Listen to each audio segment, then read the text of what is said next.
마켓나우 2부 시작합니다. 오늘 이 상반기 마지막 금통위에서 한국은행이 기준금리 동결을 예상대로 결정을 했습니다. 경제 성장률 전망치도 기존 2.1%에서 2.5%로 상향하는 모습을 보였는데요.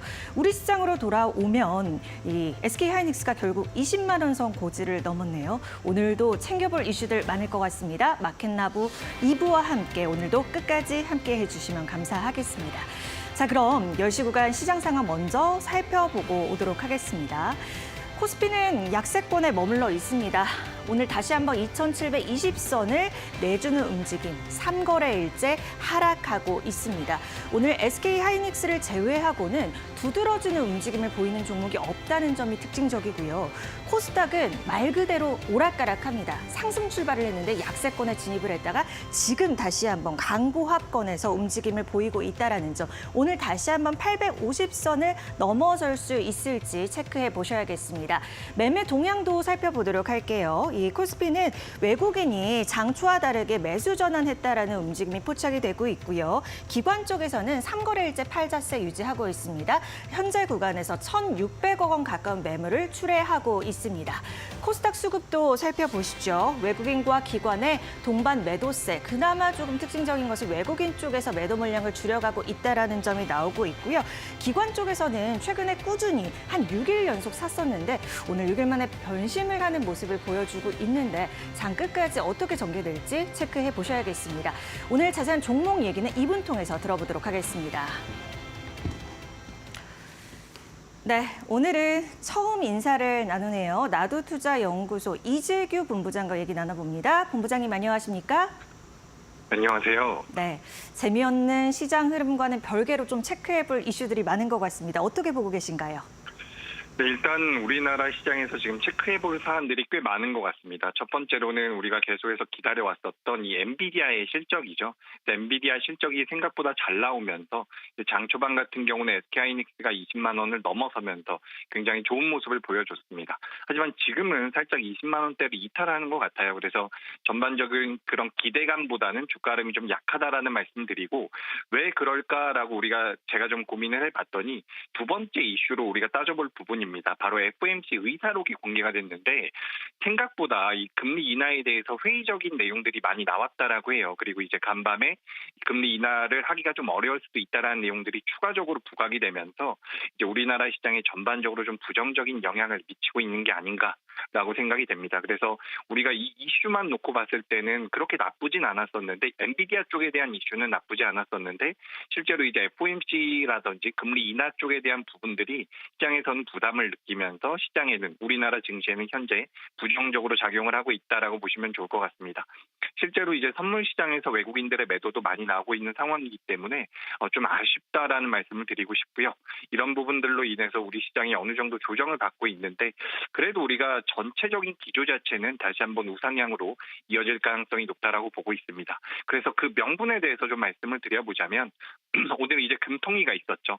상반기 금통위가 있었는데 여기서 우리나라 경제 성장률을 살짝 상향하는 모습들이 나왔습니다. 수출입 데이터라든지 지금 시장에서 나오고 있는 수치들이 전반적으로 잘 만들어지고 있기 때문에 지금 조정을 좀 받는다라고 하더라도 우리 경기 자체는 돌아설 가능성이 높다라는 거죠. 그래서 오늘 금통위에서는 11번째 연속으로 금리 동결이 진행이 됐는데 물가가 잡히지 않는다라는 내용들이 있었어요. 그래서 이런 부분들이 시장에선 조금은 부담이 됐다라는 말씀 드리고 싶습니다. 다만 우리가 크게 봤을 때는 이런 것들이 있습니다. 우리나라 코스피 같은 경우는 지난 8월에 작년 8월이죠. 작년 8월 달, 10월 달에 저점을 찍었거든요. 그래서 우리가 주식시장을 기준으로 봤을 때 경기보다 약 10개월 정도 선행하는 경우가 많습니다. 그렇다라는 것은 작년 10월 달에 우리나라 증시가 저점을 찍었다라는 것은 올해 6월 달이나 8월 달에는 실제로 경기 자체가 저점을 찍고 돌아설 가능성이 높다라는 거죠.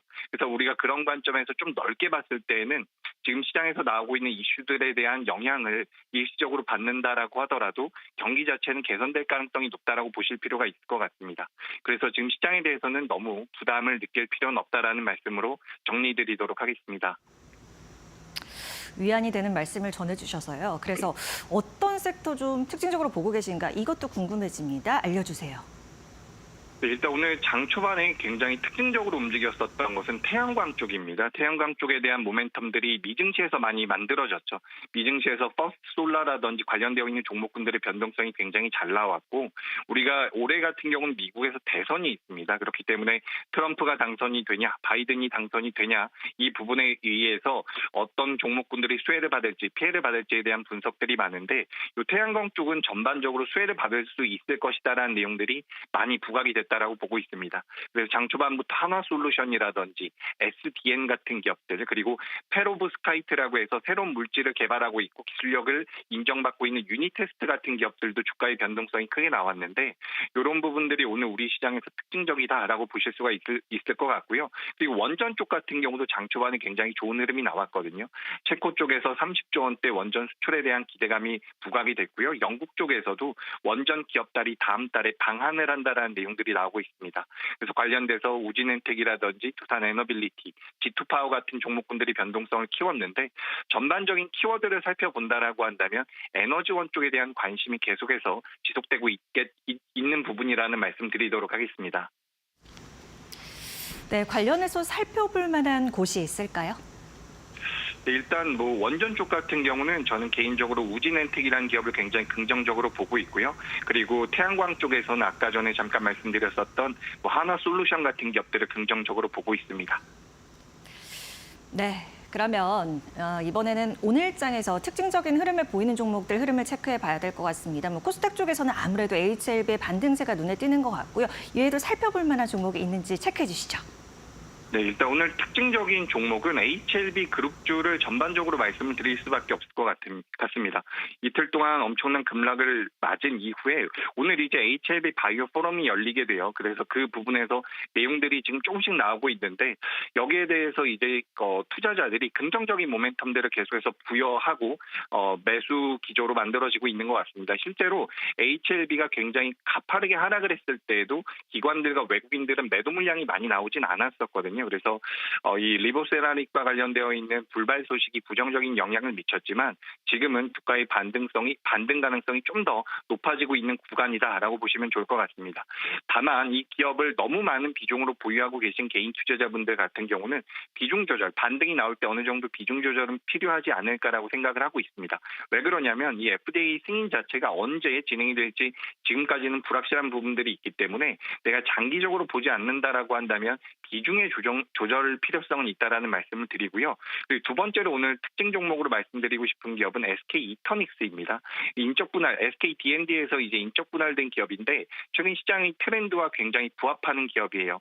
신재생 에너지라든지 ESS, 에너지 저장 장치, 그리고 연료 전지까지 사업을 영위하고 있는 부분이기 때문에 최근에 주가 흐름이 굉장히 잘 나오고 있습니다.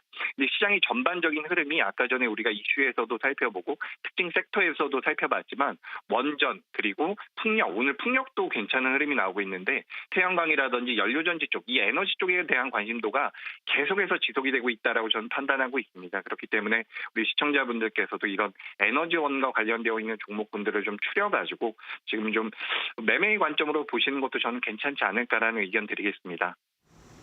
네, 두 곳 최근 흐름까지 살펴주셨습니다. 본부장님과는 여기서 인사 나눌게요. 오늘 말씀 고맙습니다.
중국이 기침을 하면 한국이 독감에 걸린다 이런 얘기들 좀 많이 해왔죠. 지금 뭐 상황이 많이 달라지게 변화가 되고 전개가 되고 있기 때문에 물론 이 영향형이나 범위가 상당히 달라졌을 수는 있겠습니다만 우리나라 어쨌든 복잡다당한 이해관계로 얽혀 있는 중국 그리고 국제 정세 더 잘 이해해야 우리 경제, 우리 시장 잘 대응할 수 있으니까요. 오늘은 이런 얘기 해보도록 하겠습니다. 중국 전문가 이철 박사님과 함께합니다. 박사님 안녕하세요. 네, 안녕하세요. 네, 저희 TV에서 처음 인사 나눠주시나요? 네, 그렇습니다. 그러시죠. 중국에서 거주 굉장히 오래 하셨잖아요. 네, 네. 한국 들어오시고요. 내달 말에 이제 영국 귀국할 예정입니다. 그러시군요. 자주 뵐 수 있을 것 같습니다. 그 미중 무역 갈등, 무역 전쟁 이런 말 좋아하세요? 네, 무역 전쟁이란 말은 조금 상황을 적게 표현하는 감이 있는데, 예, 네, 미중 아무튼 뜨거운 단어죠. 뜨거운 단어죠. 미중 무역 갈등 혹은 무역 전쟁이라고들 우리가 표현을 하는데 이 이슈가 어쨌든 이제 현재에 계셨으니까 아마 중국에서 체감하시기에는 더 와닿는 부분들이 많으셨을 것 같다고 생각이 들어요. 왜냐하면 저희는 사실 뭐 한국에 있으니까 네네. 매체를 통해서 얼핏 듣거나 네네. 이런 경우가 많으니까요. 어떤가요? 사실 그 중국에서 느끼는 이 압박감은 상당히 커요. 더 크다. 네, 예. 그래서 이것을 단순한 무역 쪽의 압박이라고 생각하지 않고 전면적으로 미국이 중국을 압박하고 있는 것으로 받아들이고 있어 보이고요. 사회 지도층일수록 또 지식인일수록 그런 압박감을 많이 느끼는 것 같습니다. 오히려 이런 상황이 국내에 잘 전달이 되고 있지 않는 것도 같아요. 지금 생각하시는 만큼의. 네, 좀 그런 위기감이요? 느낌입니다. 그렇군요. 그 최근에 가장 우리 이제 시장을 달궜던 이슈는요. 아무래도 미국이 중국의 전기차 관련해서 100% 관세 부과한다. 그러니까 기존에 25%에 4배 올리는 거잖아요. 네, 네. 이거 어떻게 평가하세요? 이 부분? 저는 이게 미국이 취하는 조치의 본론이라는 생각은 좀 들지 않고요. 이건 예고편 같은 것이다 이렇게 해석하고 있습니다. 그래요? 네. 네, 다들 아시겠지만 지금 중국이 미국에 수출하는 전기 자동차 양도 그렇게 많지 않고 사실 2차 전지도 그렇거든요. 그리고 유럽에게 동참하라는 그런 메시지를 옐런 장관이 전달하기도 했지만 실제로 심각하게 그걸 추진했다면 유럽하고 먼저 상의를 했었겠죠. 네. 그래서 아마 본론은 뒤에 준비돼 있을 것이다 이렇게 생각합니다. 그럼 본론이라면 어떤 것들이요? 예를 들어서요. 지금 외신들에서 여러 가지 소문을 이야기하고 있는 것은 지금 러시아와 거래하고 있는 중러 간의 거래를 돕고 있는 중국 은행들에 대한 스위프트 배제 같은 이야기들이 나오고 있었죠. 네. 그러니까 스위프트 하면 그 중앙은행 결제 시스템이 각 국마다 다르기 때문에 이런 송금시 통화를 중개해주는 은행을 좀 경유하는 시스템인데 러시아랑 우크라이나 전쟁 발발하면서 이런 부분들을 이제 러시아 쪽은 제재를 했었잖아요. 네네. 그래서 그런 부분들에 있어서 도움을 좀 주는 중국을 제재하겠다. 네네. 그런 것이 예고편이 아닌 진짜 본론이 될 수 있다. 네, 이렇게 그렇게 보시는 생각합니다. 거예요. 그렇다면 이거는 예고편이지만 이번 이슈뿐만이 아니라 중국이 미국 관세 부분에 대해서는 아마 더 강도를 높일 가능성이 크다고 생각을 하거든요. 중국이 미국에 대해서요. 예, 서로가 지금 그렇게 압박을 서로 전면전으로 가고 있는 것 같으니까요. 네. 그래서 이것에 좀 취할 수 있는 조치는 무엇일까? 그러니까 이 무역 분쟁에 있어서 미국 입장과 중국 입장은 좀 상당히 다릅니다. 미국은 현재 그 글로벌 마켓에서 중국을 떼어내려고 하는 입장에 있는 것이고 중국은 그렇게 떼어갈 수 없다. 하나의 시장에 나는 계속 있겠다. 이런 입장이거든요. 그래서 미국은 중국에 대해서 이런저런 그 제재를 가기가 편하지만 중국은 자기가 막 제재를 하면서 이 시장에서 네. 이탈해 나가긴 어렵죠. 그래서 아마 그 반대 제재가 실효성 있는 제재는 하지 않을 겁니다. 그러니까 중국이 미국에 대응하는 조치는 그 강도라든지 내용이라든지 네. 조금은 미국이 하는 거와 다를 수 있다. 네네네. 그러니까 고립되면 안 되니까. 약할 것이다. 예. 약할 것이다. 네. 네. 그 앞서 그 얘기해 주셨잖아요. 전기차 그렇게 대수도 많지 않고. 네. 그래서 그래도 어쨌든 이런 신3대 산업이라고 하나요? 신삼양이라고 신삼양, 하죠. 이 태양광, 전지, 전기차.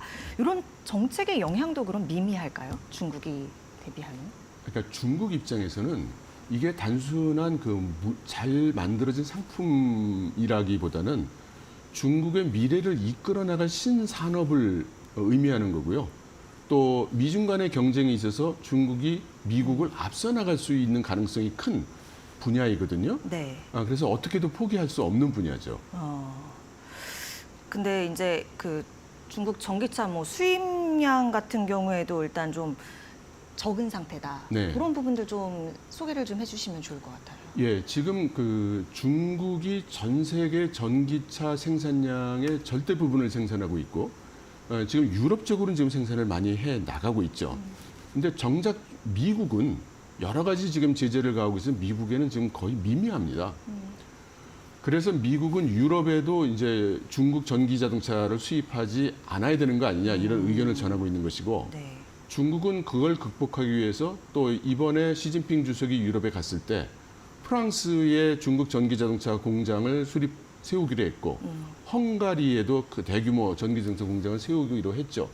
그렇게 해서 이제 현지 생산을 통해서 우회하려는 거죠. 그러니까 정리를 해보자면 미국의 이런 관세 조치라는 게 중국의 신삼량에 대해서는 좀 제한적일 것이다. 이렇게 우리가 풀이를 해보면 될까요? 네, 그 단기간 내에 큰 효과를 내기는 어려울 겁니다. 큰 영향을 얻기는 어려울 것이다. 앞서 말씀 중에 그 옐런 장관 발언도 그렇고 네. 미국이 어쨌든 중국을 놓고 막 과잉 세상 굉장히 지금 제재를 하고 있는 상황인데 이런 중국이 관세 부과하는 거 외에 추가로 좀 염두에 둘 수 있는 그런 규제가 있을까요? 아까 말씀하셨던 그 스위프트 같은 걸까요? 네, 아마 미국은 이것이 안 되면 저것 계속 에스컬레이트, 그러니까 점점 제재 수위를 높여갈 것으로 이제 생각이 되고요. 게다가 금년 연말에 대통령 선거가 있지 않습니까? 네. 지금 트럼프와 바이든은 누가 중국을 더 때리나 이 경쟁까지 하고 있으니까 뭐 명분과 이유만 지어지면 계속 더 큰 조치를 취할 걸로 예상이 됩니다. 아, 그렇군요. 지금 트럼프 바이든 대선 앞두고 어느 쪽에서 조금 기운다고 봐요, 현지에서는? 이제 중국 입장에서는 사실은 50보 100보고 그놈이 그놈인데 네. 이런 식으로 비유를 해요. 바이든은 여우 같고 트럼프는 늑대 같다. 오. 그런데 늑대는 거칠지만 좀 빈틈이 좀 있고 여우는 너무 약삭 발라가지고 사람을 조인다. 그래서 전반적으로는 트럼프 쪽이 약간 더 상대하기가 편하다 이런 시각이 있는 것 같습니다. 네, 그런 표현이 아주 재밌네요. 그 중국 경제 성장률 얘기 계속 나오잖아요. 그런데 사실 그 중국의 사실상 기준금리라고 볼 수 있는 것도 지금 변동이 크게 없는 상황이고 5% 이런 경제 성장률에 자신감을 보이고 있는 것 같은데 네. 근데 제가 알기로 중국에서 막 상점들도 엄청 문 닫고 네, 생각하는 그 수도 엄청나다고 들었거든요. 네, 네. 근데 과연 이게 달성 가능한 조치일까? 예, 사실 그 5%라는 목표, 5% 정도라고 이렇게 목표를 세웠는데요. 이걸 달성할 수 있는 여부가 그래서 처음부터 여러 가지 의구심들이 많았죠. 네. 근데 역설적으로 얘기하면 중국의 경제 구조는 일정 규모 이상의 성장을 하지 못하면 오히려 더 제대로 기능하지 못하는 면이 있습니다. 그래서 이 5% 정도의 성장은 꼭 해야만 하는 정도의 성장이라고 얘기할 수 있고요. 그래서 어떻게 해서든지 성장 목표는 달성하려 하는 것이죠.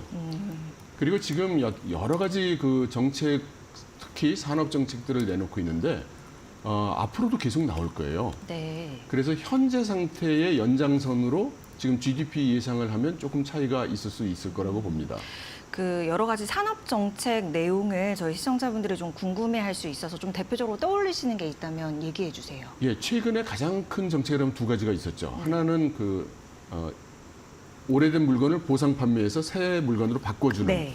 그걸 가전과 자동차 쪽에서, 자동차 쪽에서는 특히 전기 자동차로, 대상은 특히 농촌이나 지방 도시로 예. 이렇게 한다는 것이 있고, 두 번째는 지금 여러 가지로 문제가 됐던 부동산에 대해서 정부가 직접 부동산 매입에 들어간다는 네. 이런 두 가지 정책이 있었죠. 근데 중국 그 연초엔가 그 GDP 막 통계 신뢰성에 좀 의문 있다 이런 네. 얘기하고 네. 제가 이제 박사님 만나려고 막 찾다 보니까 네.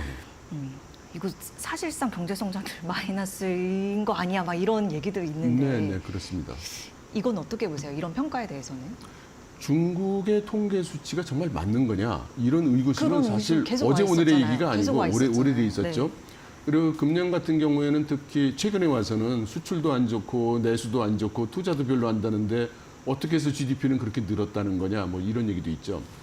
근데 여러 가지 이유가 있는데요. 가장 큰 이유로 지금 거론되고 있는 거는 중국의 GDP 계산 방식이 기타 나라와 좀 다른 점이 있다는 겁니다. 네. 그러니까 중국 같은 경우에는 안 팔려도 생산, 제조만 해놓으면 GDP로 쳐줘요.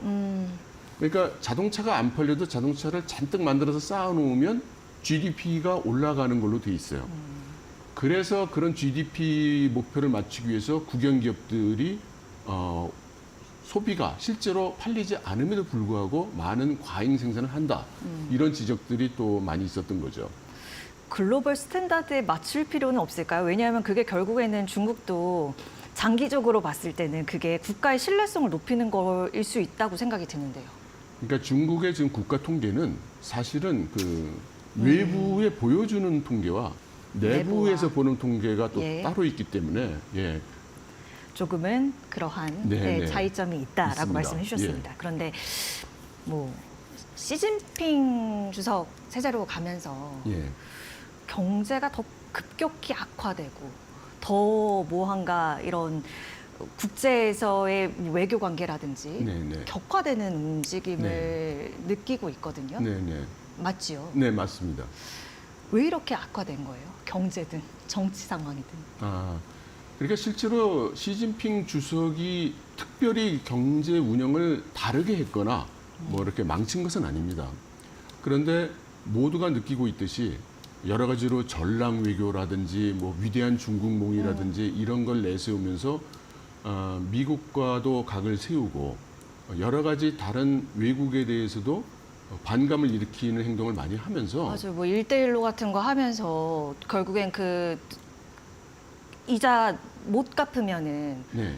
그것 때문에 어려움 겪는 나라도 굉장히 많잖아요. 그것만 이런 부분도. 그거 조금 오해가 있는 것 같아요. 아, 그래요? 예. 그런 부분. 그러니까 중국이 우리가 누구한테 돈을 빌려줬는데 돈 빌려간 사람이 망했어요. 그럼 우리가 좋아합니까? 그러니까 그게 상대방이 망하면 중국의 이익에 도움이 되느냐? 그렇지는 않아요. 그러니까 중국이 서투르게 일을 하는 면이 있고 그 나중에 결과를 추스리는 방법에 예. 문제가 있을 수는 있지만 네. 그 출발점이나 동기를 의심할 필요는 없다고 생각합니다.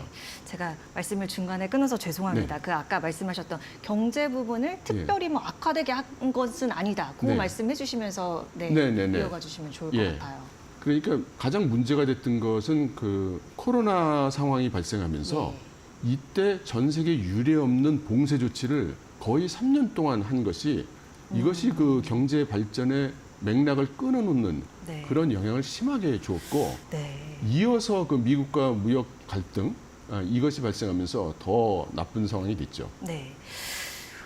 이 중국하면 또 양안 관계 따져봐야 될 것 같은데 최근에 관련해서 소식들이 엄청 쏟아지더라고요. 일단 어제는 중국이 타이완에 무기 판매하는 미국 군수기업 12곳 제재했다. 이런 네. 소식도 있었고 네. 또 한일공사 불러서 얘기했다라는 네. 거. 근데 이게 근간에는 대만 총통 취임식에 참석한 거에 항의한 것 같다라는 그런 네. 추정들이 있고요. 네. 오늘은요. 중국군이 대만을 사실상 포위하는 대규모 군사훈련에 돌입했다는 소식도 있었습니다. 네. 좀 무서워요. 이전과 상황이 좀 다른가요? 이것은 사실 예상됐던 상황이고 예상됐던 전개입니다. 우리나라에 많이 보도가 안 돼서 그런데 사실 중국이 타이완 쪽으로 군함이나 전투기를 보내는 상황은 거의 2년 동안 계속되어 왔었고 이번 라이칭더 총통이 취임을 하면서 이 정도 수위의 발언, 이 정도의 이야기를 할 거라는 것도 예상돼 왔었고 이에 대해서 중국이 이런 정도의 행동을 할 거라는 것도 예상돼 왔었습니다. 예. 그러니까 지금까지는 예상대로 이렇게 봐도 될 것 같습니다. 지금까지는. 네. 그럼 앞으로는 어떻습니까? 예, 그것이 이제 그게 모두들 중요하죠. 궁금해하고 있는 부분이죠. 그런데 아마 라이칭더 총통 입장에서 당분간은 무슨 급한 행동이나 조치를 내기는 어려울 거기 때문에 당분간은 큰 상황 변화는 없을 거라고 봅니다. 하지만 당분간을 조금 지나면요. 이런 무력 침공 가능성이라든지 뭐 이런 사실- 것도 얘기되니까요. 예, 사실은 그래서 이 양안 관계가 타이완의 역할이 그렇게 중요한 게 아니라 네. 미국의 역할이 중요한 거죠. 네. 그래서 중국과 미국의 역학 관계가 어떻게 변하느냐에 따라서 양안 관계가 이제 결정이 될 거라고 보죠. 네. 임기 내에서 뭐 전쟁이든 평화든 좀 결정날 가능성이 높다. 그렇게 볼 이렇게- 수 있을 것 같습니다. 이렇게 보신다라는 말씀이셨습니다. 자, 그러면 중요한 게 그럼 우리는 어떻게 대응을 해야 되느냐 이런 거거든요. 너무 복잡하게 얽혀 있죠. 한국 중국 관계 뭐 중국이 제일 싫어하는 나라 뭐 한국이 1위 기록했다 이런 얘기도 네, 네, 있고 그렇습니다. 그러던데요. 네. 경제, 사회, 문화 그만큼 정말 복잡하게 얽혀 있습니다. 네. 어떠한 뭔가 스탠스로 우리가 바라봐야 할까요? 네. 제가 느끼기에는 우리가 지금 대중관계에 대한 어떤 뚜렷한 전략 또는 방침이 그렇게 있어 보이지 않고요. 또 우리가 원하는 결과, 우리는 어떤 결과를 지금 미중 관계나 양안 관계에서 얻으려고 하는가, 여기에 대해서도 사실은 그 원론적인 이야기밖에 없는 것 같아요. 그래서 일단은 우리가 원하는 게 뭔지에 대한 우리 사회 컨센서스를 구성하는 게 먼저일 것 같습니다. 네. 좀 뭐 실효성 있는 경제나 외교 안보 전략을 위한 좀 방안이 필요하다 이렇게 얘기하는데 그 최근에 중국이 뭐 앞서 뭐 프랑스 마크롱도 네. 가서 만나고 최근에 또 러시아 정상회담 이어서 7월에도 또 회동한다고 네. 하던데 이 예. 의미를 좀 우리가 알아볼 수 있을까요? 네, 사실 그 우리가 큰 안목에서 보면 우크라이나 전쟁이 지금 다음 단계로 진입하고 있는 것으로 보이거든요. 얼마 전에 러시아에서 국방부 장관이 교체됐습니다. 그런데 전통적으로 군인 출신이 국방부 장관이 됐었는데 이번에는 경제통일 국방부 장관이 됐죠.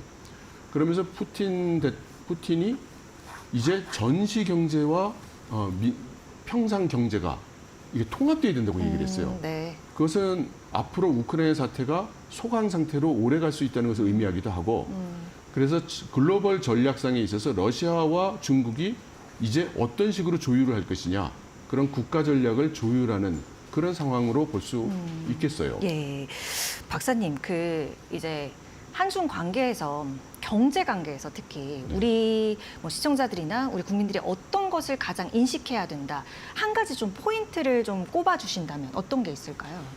우선 실상과 조금 차이나는 인식을 하는 경우가 많은 것이 그 하나이고요. 네. 두 번째는 우리는 사실은 지금처럼 미중 갈등이 생기고 시장에 분열이 생기면 우리 같은 가공무역 국가가 가장 어렵거든요. 그래서 우리는 정말 실리를 추구해야 되는 상황에 있다고 생각을 합니다. 우리나라는 실리를 추구하는 방향으로 예. 이러한 전략을 수립하는 것이 좋다. 그리고 실상과 또 이런 보여지는 것과의 이런 차이, 괴리를 네. 잘 인식하고 예. 받아들이는 것이 중요하다. 이런 말씀으로 정리를 해보도록 하겠습니다. 오늘 중국과 국제 정세 또 이에 미칠 우리 한국 시장에 미칠 영향까지 이철 박사님과 얘기 나눠봤습니다. 박사님 오늘 말씀 고맙습니다. 감사합니다.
네, 오늘 인사이트 시간에 이데일리 증권시장부 최웅길 기자와 얘기 나눠보겠습니다. 안녕하세요. 예, 안녕하십니까? 네, 땀을 뻘뻘 흘리면서 오셨는데 예, 오늘 또 날씨가 많이 덥습니다. 덥고 취재 열심히 하시다가 오신 것 같아요. 자, 오늘은 우리 어떤 아이템으로 예. 준비를 해주셨나요? 예, 사실 뭐 어제 잠을 제대로 못 잤는데요. 네. 오늘 새벽에 그 SEC에서 그 이더리움 현물 ETF를 승인하는 게 아니냐 막 그런 이제 소문이 돌아서 네. 사실 제가 이제 금융위원회랑 금융감독원하고 증권업계를 같이 출입하고 있는데 지금 뭐 당국에서도 사실 뭐 계속 뭐 어제서부터 오늘 새벽까지도 그 계속 좀 상황을 지켜보고 있었고요. 저도 출입하고 있으니까 오늘 방송 준비하면서는 오늘은 그 결과가 안 나오는 쪽으로 해서 일단은 저 어제 상황까지 준비를 했는데 오늘 상황을 혹시나 새벽에 되면 바로 이제 좀 그 업데이트 하려고 했는데 방금 전까지 보고 오니까 아직까지 네. 나오지 않은 상황이고요. 그래서 제가 오늘 준비한 내용은 이더리움 현물 ETF 심사 이 결과가 그 축복인가 재앙인가 이런 주제로 해서 그 준비를 해왔는데요. 사실 이 보도 나오기 전에 이제 다른 언론 보도를 많이 봤을 때 뭐 대형 호재다 이제 뭐 긍정적인 이제 그 시장 파장이 예상된다 하면서 이제 그런 보도들이 잇따랐고 이더리움도 꽤 많이 뛰었습니다. 네. 그랬는데 사실 이제 저는 이게 꼭 그 호재만 있는 것이냐, 호재가 되려면은 결국 우리나라에서 이더리움 현물 ETF뿐만이 아니라 뭐 비트코인 현물 ETF 등 거래가 진짜 이루어져야 되고 투자자들이 그만큼 이런 그 시장이 활성화에 따른 어떤 그 돈을 버셔야 되잖아요. 그런 효과가 있어야 되는데 과연 우리나라가 그만큼 준비가 됐느냐 그거를 좀 진단을 해왔고요. 사실 현재 뭐 아시겠지만 불어된 상황이라서 이런 상황에서 미국이 만약에 승인됐을 경우에 우리나라에 꼭 투자자들한테 지금 당장 호재로 다가올 수 있느냐 그런 점들도 한번 따져봤고요. 뭐 관련돼서는 그 금융 당국 쪽도 알아봤고요. 사실 뭐 그 증권 업계 쪽도 관심이 많으니까 그쪽 얘기도 들어봤고 또 제가 또 그 IT 부서에서 그 가상자산 쪽도 제가 출입을 해본 적이 있어서 네. 오기 전에 이제 가상자산 쪽 얘기도 들어봤고요. 그래서 오늘 그 얘기를 전달해 드리려고 하고요. 작년에 또 제가 11월, 12월에 그 미국 워싱턴 DC를 출장을 가서 그 SEC랑 CFTC 그 취재를 했고 인터뷰에서 뭐 그 비트코인 현물 ETF 관련된 또 취재를 했거든요. 네. 그래서 오늘 상황과도 관련된 내용이 있어서요. 네. 그런 내용도 함께 전달해 드리겠습니다. 혹시 지금 나왔나 해서 저도 봤는데 아직까지 안 나왔습니다. 일단 우선 SEC 이 심사 결과 어떻게 전망하십니까? 예, 일단은 저도 그 당국에도 물어보고 네. 다 업계 전체적으로 물어봤는데 일단 기사를 봐도 너무 헷갈리더라고요. 양쪽 얘기가 나와가지고. 근데 현재는 정말 이게 뭐 선거 결과처럼 뚜껑을 열어봐야 알 수 있다. 그런 정도로 요약을 될 수가 있을 것 같고요. 일단 뭐 논리적으로 양쪽에 승인이 된다, 안 된다. 그런 입장이 사실 팽팽하기 때문에 사실 그 입장을 그동안의 보도들 많이 보셨겠지만 네. 다시 한번 좀 요약해서 제가 말씀을 드리면은 승인이 될 거다라고 얘기하는 근거의 여러 가지 그 중에 하나는 이미 1월 달에 비트코인 현물 ETF를 승인을 했고 그리고 그 이후에 뭐 선물은 그 이전에 이미 승인된 상태이고요. 예. 그리고 지난달에 홍콩에서도 이더리움 현물 ETF까지 해가지고요. 이미 뭐 세계 최초로 홍콩에서 이런 관련된 승인이 있었고, 근데 승인 이후에도 그 시장 파장이나 그런 걸 보면은 여러 뭐 들썩이기도 하고 그랬지만 뭐 엄청난 뭐 투자자 피해가 있거나 뭐 우리나라가 똑같은 뭐 미국과 똑같은 상황이라고 볼 수는 없지만 그런 건 또 없는 상황이거든요. 그러니까 순차적으로 결국 갈 수밖에 없는 상황이다. 그렇기 때문에 그런 승인되는 그런 내용들이 지금 많이 나오고 있고요. 네. 그런데 이제 그 SEC 같은 경우에는 과연 이렇게 할 것이냐라는 거에는 약간 좀 물음표가 있는 게 일단은 보면은 그 가장 많이 얘기 나왔던 게 비트코인하고 이더리움 같은 경우에는 또 서로 저 뭐 시총 1, 2위라고 해서 비슷비슷하게 뭐 이거나 이거 아니야라고 이렇게 생각하고겠지만 실제적으로 이거의 어떤 알고리즘 구조나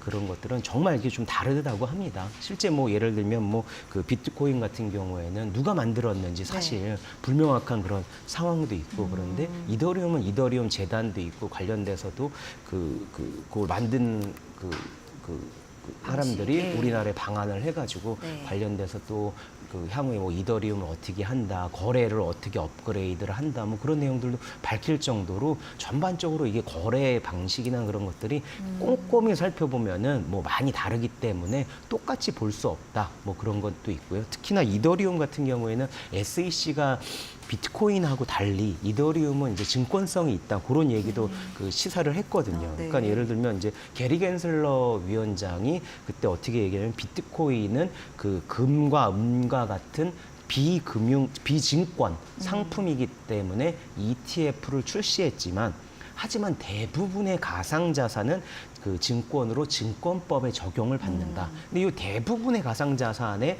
이더리움이 포함될지 말지 그거는 조금 지금 명확하지 않지만 일단은 포함될 경우에는 비트코인처럼 이렇게 빨리 이제 승인이 되지는 않을 거다. 그런 이제 전망이 나오고 네. 있는 상황입니다. 네. 다시 한번 이 승인 불승인 근거를 정리를 해주셨는데 그렇다면 실제 이제 취재해 봤을 때는 분위기는 어때요? 예.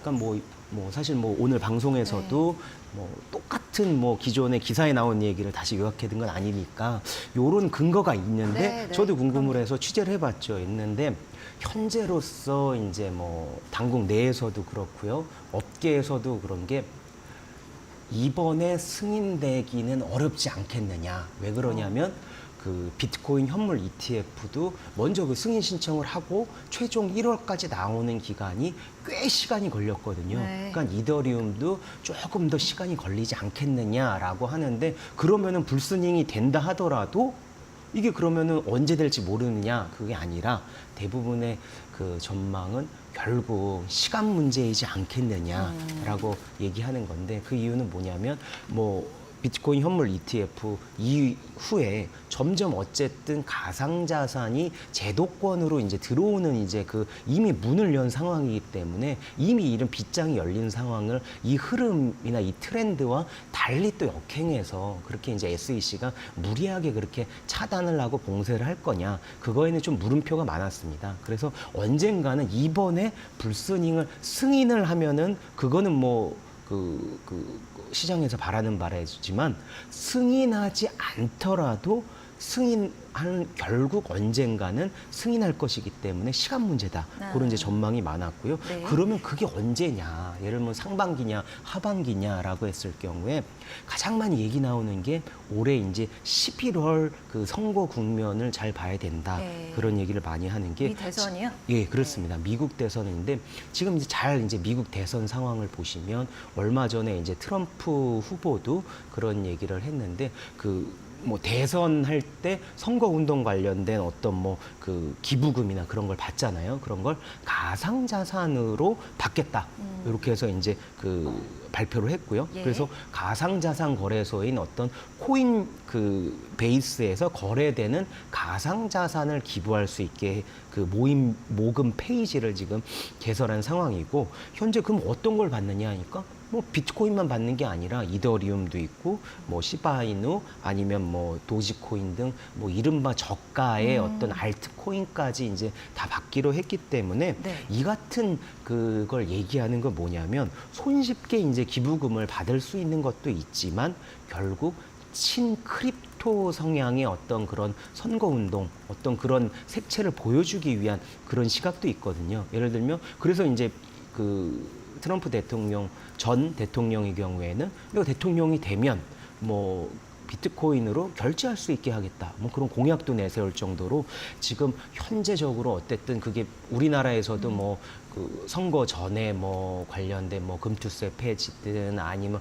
코인 공제 상향이든 뭐 여러 가지 우리도 그 가상자산 등 주식 관련된 그 공약을 발표했듯이 미국도 비슷한 상황이거든요. 그런 상황에서 바이든 대통령 그리고 바이든 정부의 결국 SEC도 이제 공무원 조직이기 때문에 결국 전반적인 어떤 이 친크립토 어떤 성향이나 트렌드를 무시할 수는 없을 거다. 그렇기 때문에 이번에 불스닝한다고 하더라도 예. 점점 선거 국면을 갈수록 친크립토 성향을 보일 수밖에 없고, 그리고 만약에 선거 이후에도 트럼프 전 대통령이 당선될 경우에는 오히려 이제 그 크립토 성향 쪽으로 가니까 요런 기대감도 지금 이더리움이 그 오르는 거에 이미 이제 반영이 되는 게 아니냐, 그런 시각도 있습니다. 그 작년에 그 SEC 직접 취재 가셨다고 했는데 당시에도 지금 말씀해 주신 것 같은 분위기가 느껴졌었나요? 예, 사실 이제 작년에 이제 네. DC 이제 취재를 갔을 때 제가 이제 CFTC에서는 이제 캐롤라인 팸 그 위원하고 인터뷰를 했고요. 그리고 SEC에서는 거기 집무실을 이제 방문을 해서 헤스터 피어스 저 위원과 저 인터뷰를 했습니다. 네. 그때 이제 그 1월 전이었으니까 작년 11월, 12월이었으니까 그때 이제 비트코인 현물 ETF가 이제 승인이 될 것이냐 이렇게 물어봤을 때 CFTC 같은 경우에는 디지털 금으로 그 불리는 비트코인 그 디지털 금도 저기 뭐야 이미 이제 그 승인을 금 ETF가 이미 승인을 된 상황이기 때문에 디지털 금이라고 불리는 비트코인도 결국 비트코인 현물 ETF도 결국 이제 승인하는 그 절차로 갈 것이다, 이렇게 전망을 했는데요. 사실 이제 CFTC는 이제 SEC하고 CFTC 같이 이제 미국은 가상자산을 관할하고 있는 부처인데 거기 이제 그 위원이면 사실 뭐 전체적으로 봤을 때 이제 결정 권한이 있는 임원급이거든요. 이제 그렇게 얘기를 했고, 그리고 이제 헤스터 피어스 위원 같은 경우에는 실제 이제 SEC가 이제 권한을 갖고 있기 때문에 그거에 대해서는 명확하게 답변을 하지 않았지만 제가 비트코인 현물 ETF가 승인이 될까요? 라고 이제 묻자 이 질문은 정말 이렇게 100만 달러짜리 질문이다 하면서 미소를 환하게 지었던 게 이제 생각이 듭니다. 근데 그 이후로 바로 이제 1월 달에 SEC가 승인을 했는데요. 헤스터 피어스 위원 같은 경우에는 과거에도 뭐라고 얘기했냐면 이미 다른 상품에 들이댔던 기준을 그대로 적용을 한다면 비트코인 현물 ETF는 이미 이제 승인이 이제 됐어야 됐다, 승인이 받았을 거다, 이렇게 말했을 정도로 친 크립토 아니면 친 가상자산 성향의 이제 위원이시거든요. 근데 지금 그 상황을 보면 이번에 이제 트럼프 후보가 대선에 당선됐을 경우에 SEC 위원장을 바꾸고 헤스터 네. 피어스 위원이 위원장이 될 것이라는 지금 관측도 나오고 있기 때문에 요런 이제 상황까지 보면 지금 만약에 불승인됐다, 만약에 이렇게 나온다 하더라도 향후 지금 SEC나 미국 대선 상황을 보면 아직도 기대해 볼 만한 그런 포인트가 있다. 그렇게 좀 전망이 됩니다. 네.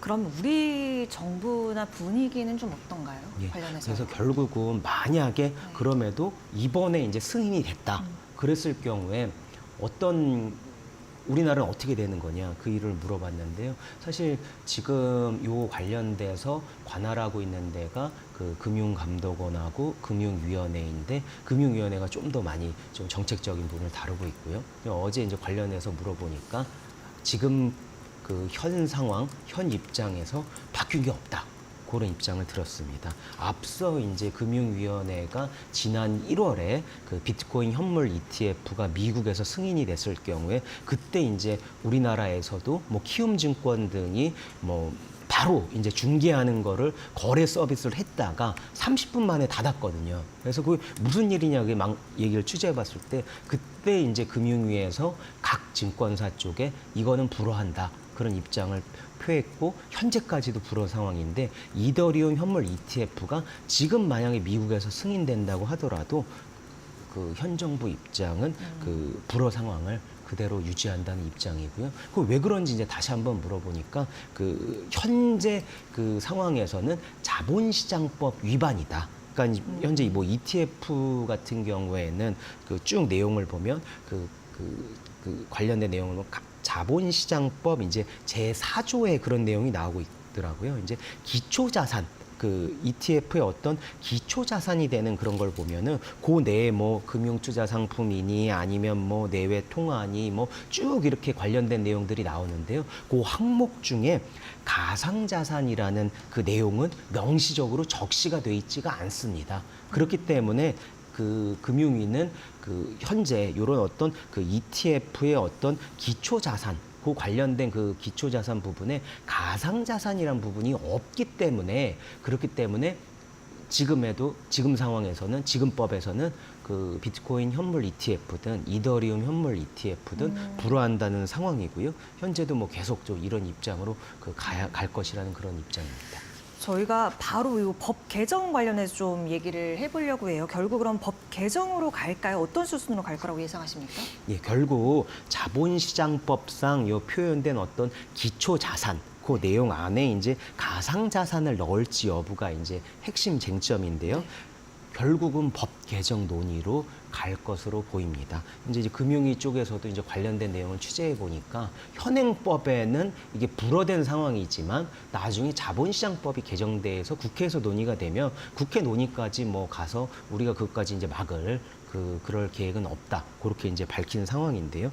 다음 주에 이제 5월 30일 날 이제 국회가 개원하는데 민주당은 이제 총선 공약으로 그 비트코인 등 주요 가상 자산을 기초 자산으로 하는 현물 ETF의 어떤 발행, 상장, 거래를 이제 추진하겠다고 했고요. 그 관련된 또 그 ISA 그 계좌에 이제 편입을 시켜서 네. 투자자 비과세 혜택을 주기로 했고요. 그렇기 때문에 결국 그 22대 국회가 다음 주에 열리면 승인이 되든 안 되든 이 현물 비트코인 가상자산 현물 ETF 관련돼서는 국회 법 논의 과정을 계속 지켜봐야 할 것으로 보입니다. 네, 알겠습니다. 오늘도 관련해서 진전된 사항이 나오면 정리해서 또 가져와 주시길 바랍니다. 오늘 최원길 기자와 함께했습니다. 고맙습니다. 네, 감사합니다. 네.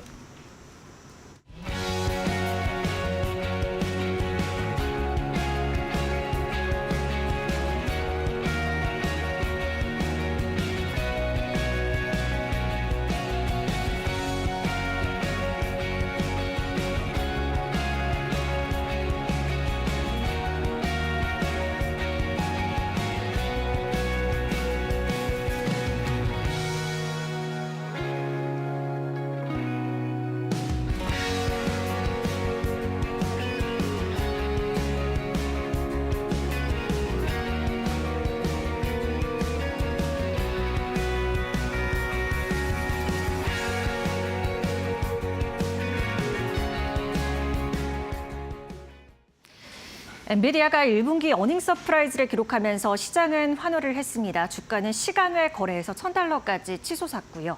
2분기에도 호실적이 지속될 것으로 예상되는 시점, 아울러 엔비디아는 10대1 액면 분할을 결정을 했습니다. 우리 시장으로 돌아와서요. 전 지난 2018년이 떠오르더라고요. 당시 삼성전자는 주식을 50대1 분할을 했습니다. 이후 국민주로 떠올랐지만 현재까지도 등락을 거듭하는 상황인 것은 잘 알고 계실 겁니다. 최근 증권가에서는 이 삼성전자를 향해서 이런 의견들을 내놓고 있습니다. DS CEO 교체, 반도체 분위기 쇄신 전환점, 최대 고객향 HBM3 출하 소식 필요. 동학개미들의 힘으로 96,800원이란 역대 최고치를 달성했던 삼성전자. 황제의 위험을 되찾으려면 개미들의 애국심뿐 아니라 추가 동력이 더 절실한 시점입니다. 앵커나우였습니다. 네, 10시 49분 지나고 있습니다. 오늘도 마켓나우 2부와 1시간 동안 함께 하셨습니다. 오늘 시장에서 많은 소식들도 있을 것으로 전망이 되는데요. 끝까지 저희 이데일리TV와 함께 하시면서 많은 전략들 챙겨가시길 바랍니다. 저는 내일 이 시간에 인사드릴게요. 함께 해주신 여러분 고맙습니다.